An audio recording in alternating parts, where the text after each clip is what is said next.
Welcome to another episode of The Horrific Podcast. We're two musicians who used to play in a band together and share a passion for scary movies.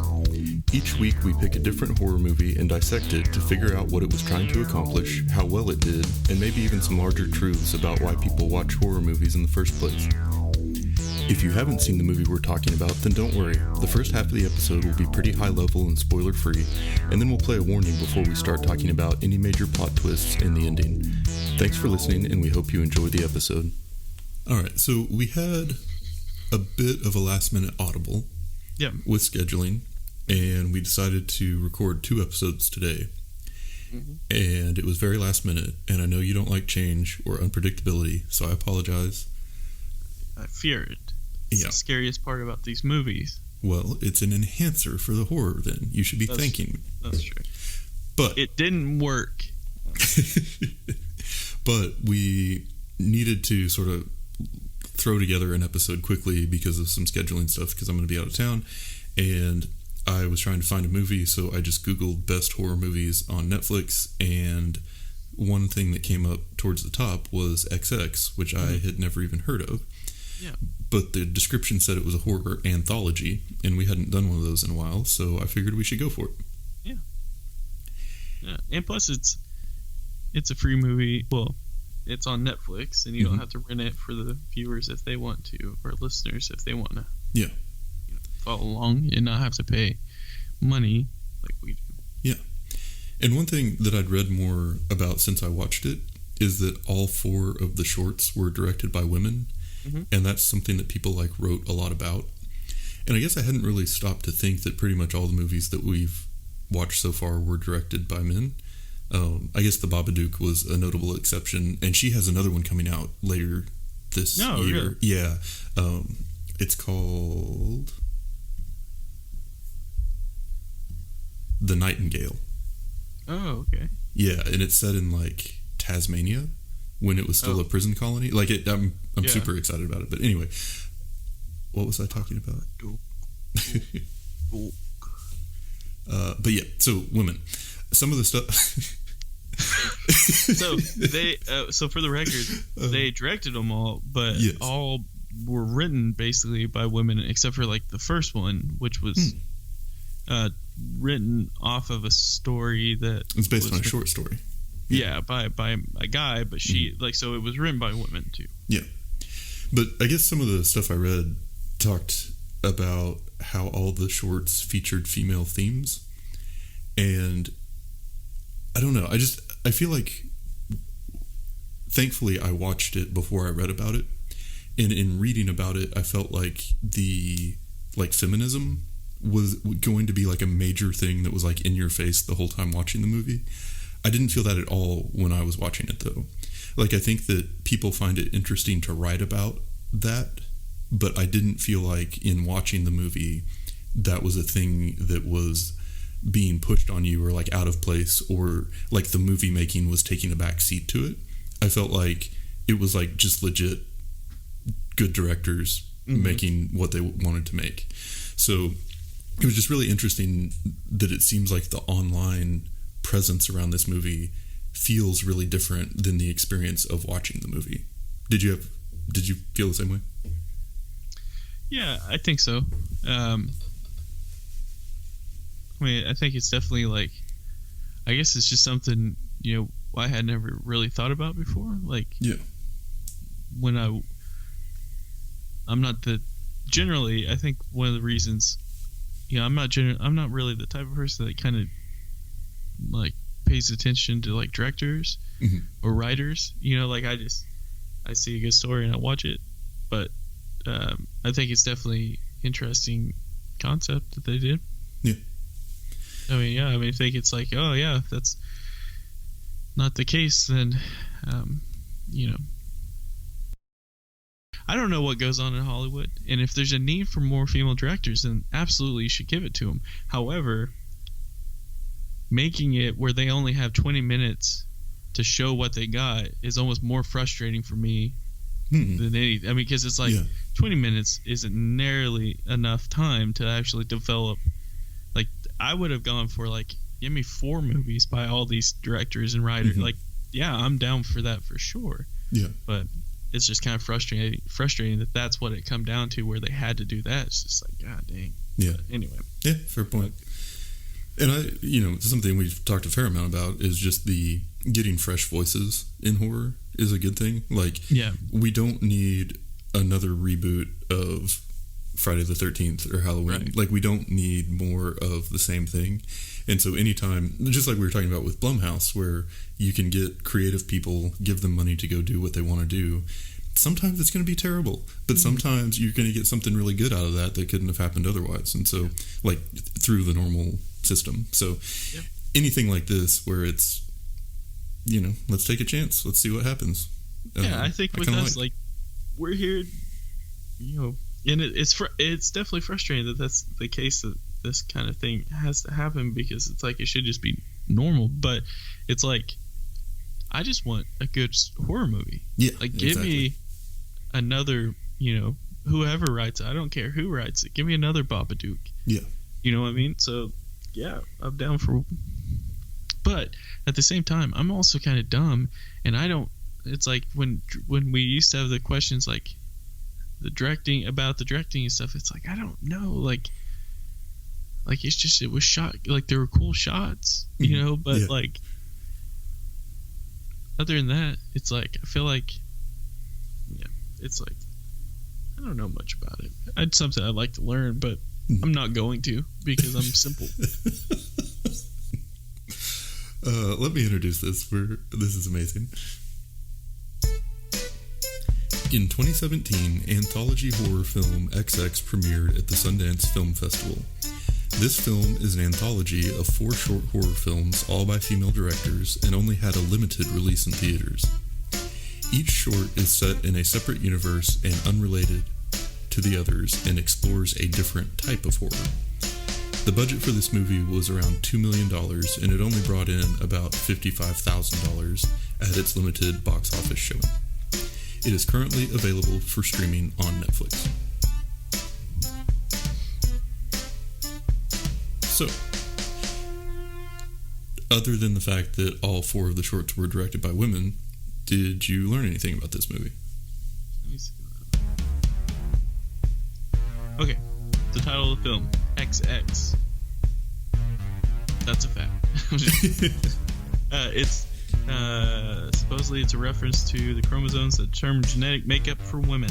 Yes, as opposed to XY, which would be for men.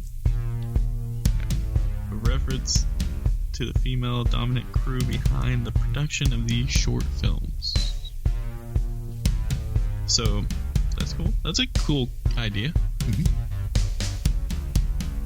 What was that show, Kyle XY? Is that a movie or a show? Anyway. That's a thing I've heard of, but I don't know anything about it. So, this is kind of a spoiler. I don't give a crap anymore. So, the plot, the last segment, her only living, so there's 4 segments, so only the last one is kind of like re-imaging Rosemary's Baby. Yes. Well, kind of like what kind of takes place. You had to pick that up. But let's see. The film was intended to be an experimental project to highlight female filmmakers working in the industry.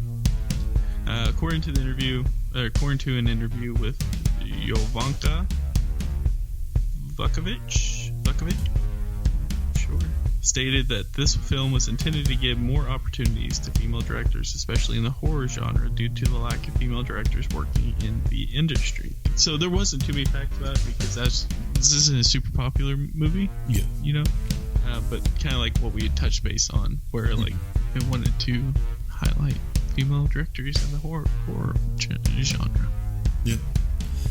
Yeah, and I think that it's kind of interesting reviewing a movie that has shorts with different directors, because there were things that were similar and consistent, but then there was also, I felt like they really all made a different type of horror movie as far as like what made it scary. So in general, I thought that they were all fairly like high budget and well made, and had a similar feel from a quality perspective.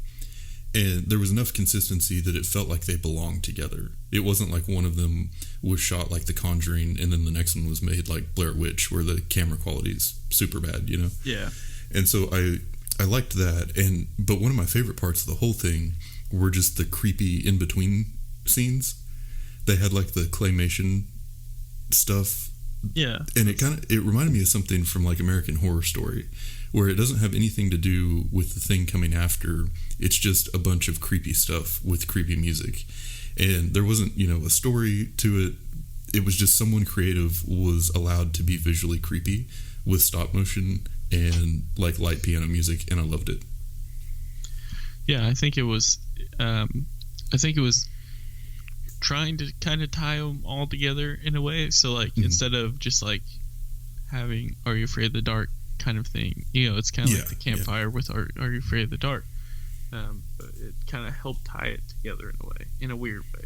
Made it like one piece. Yeah. But I thought that was just kind of a cool way to reset in between the movies, and I really liked the way that they did it. And then one thing, again, they all four were pretty distinct, like their own things, but something that stood out to me as far as movie making goes was Don't Fall's title sequence and ending both I really liked. So in the beginning, the letters spelling out "Don't Fall" are kind of like zoomed in with the four people hiking in the mountain in the background. And it reminded me of like that kind of 80s like intro presentation, and I thought that was just kind of a cool stylistic thing that one did that none of the other movies did. And to put that into a short, I just thought was kind of a nice creative flair.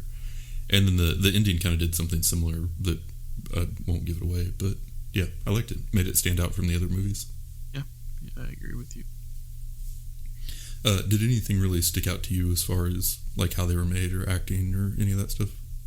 Yeah, so like kind of like what I had already said. I think it's kind of hard to give someone 20 minutes to show what they got. Yeah. Do you know what I mean? So it's like there's not the time for like character development. There's not, so it's having to take things almost kind of like face value in a way. And it's one thing I kind of noticed, like once I realized, so when you recommended a movie, I just went with it because that's how I am. Yep. I go with things. When we pulled it up on Netflix and I saw it was like 4 parts, I was like, oh, that's interesting. And I saw it was only like an hour and 20 minutes long. Yeah. And I was like, figuring out the math in my head. After a couple times, I pulled out a calculator, finally figured that out, figured out some more, and then kind of divided it by 4 and realized how long each short was. And I was like, ooh, that's going to be interesting, to say the least. And then with each one, it seems like just when it was starting to get good, it ended. Yeah. But also, St. Vincent, the musician, don't understand her music. For one, personally, that's just my opinion. She was the one who did the second story. Really? Don't Fall? Don't Fall. Yep. Or no, sorry. No, the second one was the birthday party. The party. Yeah. Yep. Interesting. I had no idea. The birthday party. Yep, that was her. So she did the music and she did the story and the directing. She did it all. That's very cool. Yeah. Yeah, and so I thought it was interesting because they were all trying to be scary in different ways. And like you said, having that 20-minute time frame was, I would say, a challenge for pulling it off. And so I felt like you had one that was like comedy horror, one was more psychological, there was some creature horror, you had some demonic stuff. Like, it really was all over the place. And it was interesting to see them take those different sort of styles or genres of horror and then fit it into a 20-minute narrative. And I thought some worked better than others, but did you find any of these like actually scary? So personally, out of 3 of them, I only found one good. Oh, really? Yeah. Interesting. Yeah. Which one? Interesting. They were interesting for the rest of them. It was the Don't Fall. Yeah, same. As far as horror, that was the one that I thought was pulled off the best. So this is... Okay, so I'm not just going to say that they were good just because. You know what I mean? Yeah. But I'm also not going to say that they're bad just because. I found interesting parts, but like I was saying, I was just more so frustrated because I didn't get there's more questions because of how short they were. Like, I would like to have a full movie of the Don't Fall. Yeah, like that's the way I kind of saw it. Whereas like the box, I don't know how much more they could have got out of that, or like the birthday party, like which I guess we could get into after spoilers. I kind of have a few kind of things to say about those, but as far as Don't Fall goes, I really enjoyed that one. Yeah, mainly because they also corrected him and said it's Native Americans and not Indians. Yes, I actually was going to bring that up in our post-spoiler discussion. But I mean, I like the ideas of all except for the birthday party. Mm-hmm. I thought that they were interesting. I would have liked, but out of all four of them, I would have liked to see more of the Don't Fall. Yeah, I'm with you on that. And I think that the birthday party was a little bit different in that it was meant to be more like a dark comedy than it was meant to be scary. And so, which that's what pissed me off about it. Yeah. Because it's like you're trying, like, I feel like we're trying to, like, you're making a horror anthology. Right, exactly. You're making a horror anthology, and, like, you know, if it's going to be a good horror, I don't care who writes it. Like, I wanted to see a good horror. Yeah. But, like, are you just kind of making a joke out of, I don't know, you know, like, are you just making kind of a joke out of it? And I don't like horror movies enough where it's like I hate you for doing that. It's just like, I just don't feel like it was a smart thing to do. Well, you know what I mean? You know, it's just like, well, I get where you're coming from, but where I'm at on it is just that I really like the idea of, let's just pick 4 people that we think are creative and see what they can do. And you're always going to get some stuff that doesn't work out of that. Yeah. But having the freedom to just, like, try whatever your idea is, I think is cool. So. Yeah, but don't call it a horror. Don't put a specific, title under it. Yeah. Yes, it's like, yeah, absolutely. I like the idea of a musician writing, doing the music for, and directing a movie. Sure, I don't, but it's like that doesn't automatically make it good. Well, yeah, that, and it's like, I mean, I know that this isn't a tryout or anything, but it's it was just kind of like, once I realized what was going on, I was just like, okay, well, let's go to the next one. And then it could have been like, so, a little story time. Daniel and I used to be in a band. If you guys didn't know that, then you haven't been listening. Yep. And we used to be in a 2-piece band, which was my favorite band of all time.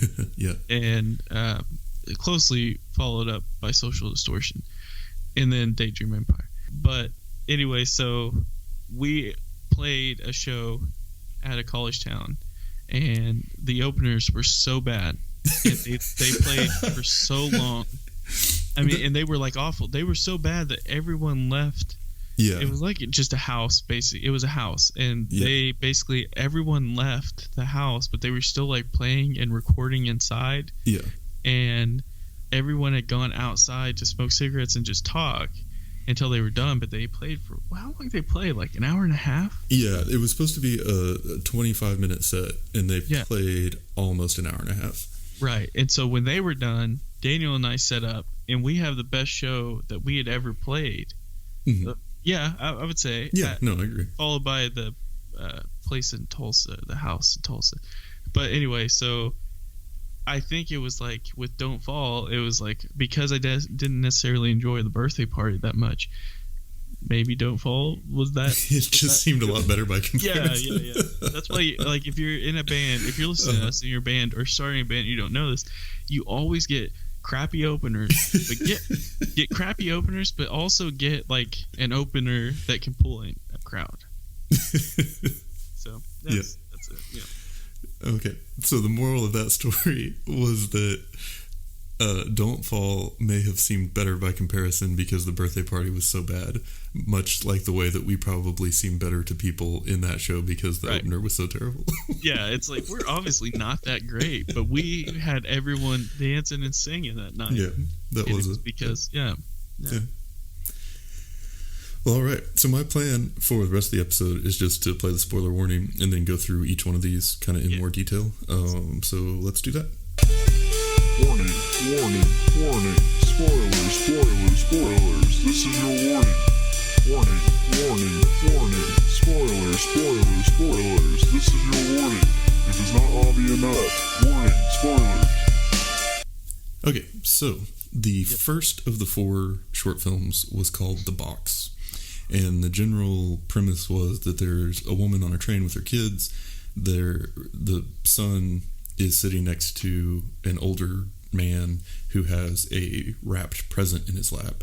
And the kid asks what's in it, and the man lets him look inside. And then afterwards, he looks kind of traumatized, and then he just won't eat. And then as time goes on, he is talking to his sister about what was in the box, and then she won't eat. And then he talks to the dad about it, and then the dad also won't eat. And they all just like basically stop eating and start wasting away and are getting thinner and thinner. And then towards the end, the mom asks him what was in the box, and he says nothing. What's in the fucking box? What's in the box?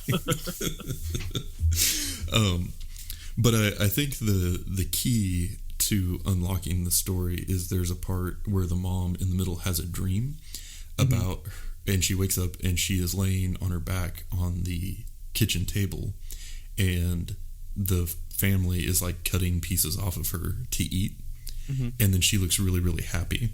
And so I think that of like female perspective or themes, the idea of like a mother feeling like she's not providing for her kids or something, or her family, and how she would like gladly give up her body if that's what it took to keep them alive or sustained, is what it was going for. But the story was just really kind of confusing. Like, I thought it was pulled off well, and I thought that it was, kind of subtle and creepy, but then it just ended with no real resolution, and I don't know. It didn't really hit home for me.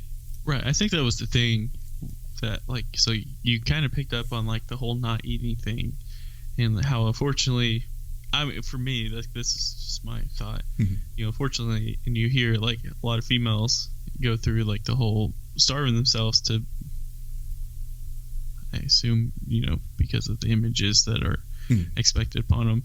I thought maybe it had something tied to that, and then kind of like where you're saying the mom giving up herself just to get these kids to eat. But when it ended, it was just like there were so many questions that like came out of this. Like, if they're in the hospital and they're just not eating, why not give them a feeding tube? Yeah, that was very strange to me as well. Like, that's like, put them to sleep, put a feeding tube in their stomach. And I don't know. So it was just like, I think it was more so like about the underlying story, like, or the, but without like much explanation and resolution. It was just like, well, I ride the bus every day because I'm trying to figure out who that guy was. Yeah. And this is the one that was based on the short story, so I'd be curious how. I mean, I would assume that it was pretty accurate to the source material, which I would also. I don't know. Maybe it would provide some more insight into what was going on, but it just really. It kind of set up like a good mystery of, what is it that's making them all stop eating and wasting away, and then it just never went anywhere with it. So, yeah. Yeah, and yet again, I think that ties into like my frustrations, where it's like you gave them 20 minutes. Like, of course, they're not going to be able to answer all the story. So it was the original. The short was based on a short by Jack Ketchum. It was definitely interesting too. This was another example of kind of like what I've talked about in the past, where it's like bad acting, overreacting kind of thing. The husband especially, I thought. Yeah, it's like the kid's not eating, so I'm going to slam the table and yell at him. Yeah, but I thought the kids did a decent job, and the mom, I thought, did a good job. The dad was just sort of the overactor of the bunch. Yeah, I agree. It was definitely... I mean, I guess, like, even kind of with the mom, there was, like, son's not gonna eat, I'm gonna go smoke a cigarette. Yeah. I don't know. It's just... Yeah, it felt like a lot of good setup. It just never delivered. And it was definitely the more, like, psychological, kind of trying to figure out what's going on, almost like a curse type movie, or like a haunting type thing. But, yeah. Then the next one was called The Birthday Party, and that's the one we talked about quite a bit before the spoiler warning. The general story is a woman's getting ready to throw a party for her daughter. Her husband was supposed to be out of town on a business trip, but then he came back and died in his office in the house. She finds the body, but all these people are coming over for the party, so she spends most of the 20 minutes trying to hide his corpse, and eventually buys a costume from a singing telegram and puts him in that and uses him like a giant stuffed animal decoration. And then of course he gets bumped, and then the head of the costume falls off, and they see the dead guy inside, and all the kids scream, and that's basically it. Yeah, so this one was the one I had most problems with. Yeah. Because it was it just didn't make sense to me, I guess. Because, I think she was saying, I think it was, implied that he killed himself, I assume, with pills. Mm-hmm. And it was, maybe being in the situation where, you didn't want that drama of the cops showing up, but it was also, if you're going to do that, which is stupid, why not just lock the door? And I don't know. Yeah. There's just Yeah, and I mean... There's just too many things about that one where it's it was almost like he was trying to be an Edward Scissorhands. I don't know. It's just weird. Yeah, and I mean, it was legitimately funny. I mean, it was not scary or horror really at all. But I kind of wondered if maybe what it was getting at was the idea of keeping up appearances and how difficult that can be, and the pressure that you feel like you're under, and something really, really terrible happens and you can't even deal with it because you're too busy trying to make everything look normal to the outside world.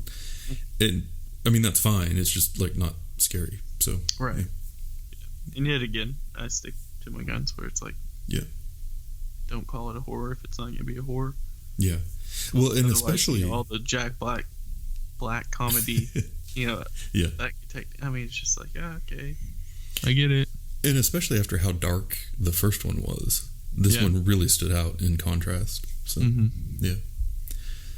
But after that, we got back into Creepy World with Don't Fall. Don't Fall. And again, really liked that opening scene, or the opening kind of title sequence where it zoomed in on the Don't Fall. That was neat. But then, yeah, it was sort of that formula of the beginning of Wrong Turn, where you've just got some terrible people out on an adventure in nature. And I did, like you mentioned before, I really liked that she would question the guy when he said stupid stuff. Right. Because I feel like so many times in movies that doesn't happen. Yeah. And he's like, oh, this predates Native Americans for sure. And she's like, well, what was here before Native American? And yeah, anyway, just some stuff like that. But it's a group of 4 people that go out into, I would guess it's Arizona or New Mexico for hiking and RV camping. And then they find some the old school style cave paintings, and then they look at them, and one of the girls gets possessed or something, and then starts transforming into this creature that's trying to kill them, and eventually she does, and that's the end. But then it zooms out on that cave painting again, and so I thought that was it was interesting to me that it had an intro and an outro, which most of the others didn't. Yeah, I think with this one, I mean, it definitely had the horror aspects of being chased, by something, being locked in and unable to get out. I mean, it was just multiple things like that. Whereas, I mean, it was things why would the RV door not open all of a sudden? Yeah, that was too convenient. But yeah, but it was just it had to be done. I mean, thinking about it after it was done, because after the movie, that segment was over, because it was 20 minutes long, and they couldn't do anything else. And then but my favorite scene out of the whole thing was when I don't remember the other girl's name in that, but not Gretchen. I think anyway, not Gretchen, the other girl. She runs, she trips, she actually breaks her legs, but she looks up, and Gretchen, who's now possessed, is like hovering over her on the cliff above her. Yeah, like the blood drips down. Yeah, that was really, really cool. Yeah, this one was the only one that I feel like had legit good like horror scenes. You know, like when she throws the guy through the back windshield, that was legit. And then when she gets into the RV and kills the other guy, and there's like the blood splatter on the window, like those are actual like memorable horror scenes. And this is the only movie of the 4 that I felt like was a good horror experience. It absolutely was, yeah. But yeah, and like you, I certainly would think this one would make a good, real, full-length movie. Mm-hmm. Yeah. So, but yeah, that was by far my favorite. And then the last one was called Her Only Living Son, and it did a lot of like alluding to things or giving you just enough information to kind of draw general conclusions. But the idea was that it was a woman who had become pregnant, and by a man who had made some kind of pact, maybe with the devil or some secret society. Then she paid off a doctor to help her disappear and run away. She has the kid, but then the kid is about to turn 18 and has started having these behavioral problems, and the school is like covering up for him, and people in the community start approaching her and saying that they're like excited about, like they're in on whatever it was, whatever the pact was around his birth. And then he starts growing these like claws, and then presumably the devil comes to claim him, but he and the mom are like holding each other, and she's like yelling for him, and then they both like hug each other so tight that they die. Yeah. And then it's over. Yeah, crush each other to death. Yeah, I think this one, I mean, so this one's the one that's based off of like kind of based off of Rosemary's Baby. Yes. And I mean, we both, so you can listen to that podcast and check out what we thought, but definitely interesting, the idea of it. Mm-hmm. As far as like, it also had like the creepy aspects of like he ripped off the girl's fingernails. Like that's crazy. And convincing or being able to charm the adults that, nothing should happen to him. That's the way I kind of interpreted it, that he had. Yeah, well, I had took like it that kind of convinced them that they somehow were in on whatever they were devil like worshippers or something like. Yeah, exactly. So it definitely, and you definitely see like the whole, it was the mother bond with the kid kind of thing. I mean, they even say that in the movie. What I thought was like particularly horrific about, or a scene that was horrific, was when he's talking to the mom at the end and saying, like, he says to her, like, there are days where like I want to tear you apart, like tear you. You could hear that. It was Zoe. So, there are days where I want to tear you to pieces. Like I want to crush you. Like, just really letting her have it, and she just didn't let it happen because it's a mother's bond, But well, and he says like, I have dreams of an empire of misery and a bunch of creepy stuff like that. Mm-hmm. But this one I thought was the most hurt by only having 20 minutes. I felt like they tried to put too much story into that amount of time. And I actually think this one could be turned into a decent full-length movie if they could build out more of it, but build out the story, build out the characters, be a little more slow roll on revealing what he is in the town's relationship to that. And then if it wasn't just if they didn't have to rush the ending, I think it could have been good. I thought the acting was really good in this one. I think it was definitely better. But I mean, I think there was only like four or five characters in it for the most part. So it definitely had like the lonely single mother kind of feeling to it as well, So not a good support I figured system. Like the whole, your dad's a big Hollywood Hollywood Playboy kind of thing, and like come to find out like if he was the devil or something. It's like, are you saying that? Anyway, that's I thought maybe he'd like made a pact with the devil, and that's what got him his success or something. But again, that's all stuff that could have been addressed if there was more time. Yeah. So yeah. Well, cool. I think our general consensus is that Don't Fall is the best piece, and it's definitely worth watching. The last one was intriguing, and then the other two we weren't so high on. So yeah. Cool. Anything else? No, I don't think so. Well, then I think we are done. Hey. Smell you later. And that's it for today's episode.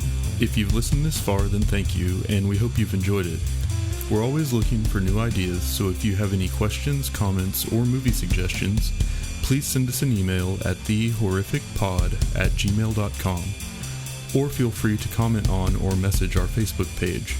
Just search for The Horrific Podcast. Thanks for listening.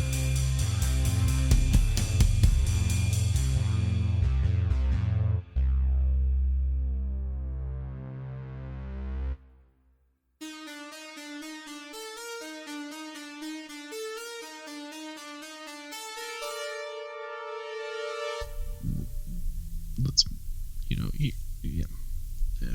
I can't. You know what? I can't. I'm gonna edit this, right? But it's like I'm gonna edit this out. Okay. Here's just my honest opinion on it. The crap. So I'm pretty sure they weren't the right band.